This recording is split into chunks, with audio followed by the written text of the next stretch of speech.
Hello दोस्तों, आज मैं आपके लिए लेकर आई हूँ जादुई मटर की कहानी।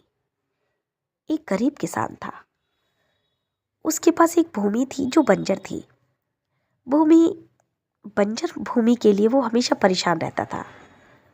एक बार उसने सोचा कि मैं शहर जाऊं और वहाँ से कुछ पैसे कमाकर अपनी बंजर भूमि में बोऊं ताकि मेरी फसल अच्छी हो सके। तो वो बाजार जाता है तो उसकी पत्नी कहती है, लो ये गुड़ और चना ले जाओ और जब तुम्हें भूख लगे तो तुम ये खा लेना।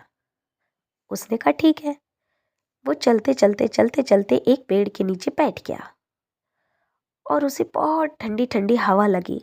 उसी पेड़ के नीचे वो बैठ गया। उसने पानी पिया और उसने अपनी पोटली खोल ली जिसमें गुड़ और चना था। वो धीरे धीरे गुड़ और चना खाने लगा। जैसे ही धीरे धीरे वो गुड़ चना खा रहा था, अचानक उसकी नज़र दो चींटियों पे पड़ी। तो उसने सोचा ये चींटियां हैं, थोड़ा सा गुड़ चना मैं इन्हें भी डाल देता हूँ। उसने थोड़ा सा गुड़ चना इन चींटियों को डाल दिया। देखते देखते चींटियां बहुत बड़ी चींटी बन गई। थोड़ी देर में वो चींटियां परी में बदल गई। ये देखकर वो बहुत परेशान हो गया कि अभी तो ये चींटियां थी और ये अचानक परियां कैसे बन गई। वो उससे पूछने लगी। भोले ने पूछा, उस किसान ने पूछा कि तुम अभी तो चींटी थी, फिर तुम परी कैसे बन गई।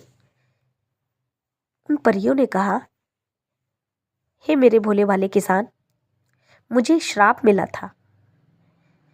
मुझे एक साधु ने श्राप दिया था क्योंकि मैंने उनकी बिना पूछे एक पोटली खोल दी क्योंकि उसमें फूल थे, इसलिए उन्होंने मुझे श्राप दे दिया।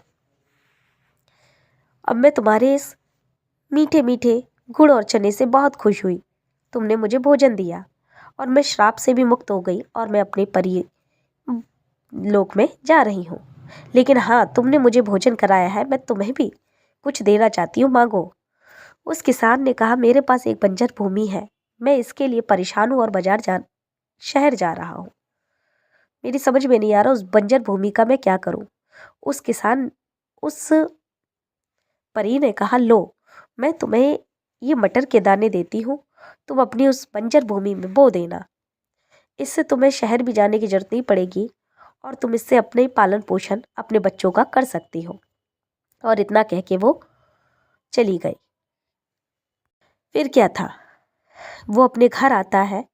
उस किसान ने उस बंजर भूमि में धीरे धीरे उसने और उसकी पत्नी ने मटर की फसल बो दी। अगले दिन देखा तो मटर की फसल थोड़ी बड़ी हो गई। थोड़े दूसरे दिन देखा, तीसरे दिन तो मटर और बड़ी हो गई। वो बहुत खुश हुआ और उसने धीरे धीरे वो मटर को तोड़नी शुरू कर दी। उसने उन मटरों को तोड़ा और बाजार में बेच दिया। उनसे जो पैसा मिला उससे उसने अपने बच्चों का पालन पोषण करना स्टार्ट कर दिया। इसलिए समझे बच्चों, हमेशा हमें हर किसी की मदद करनी चाहिए। अगर मेरी कहानी अच्छी लगे तो प्लीज़ सब्सक्राइब करना। अब वो धीरे धीरे बहुत बड़ा आदमी बन गया था। अगर मेरी कहानी अच्छी लगे तो प्लीज़ सब्सक्राइब करना।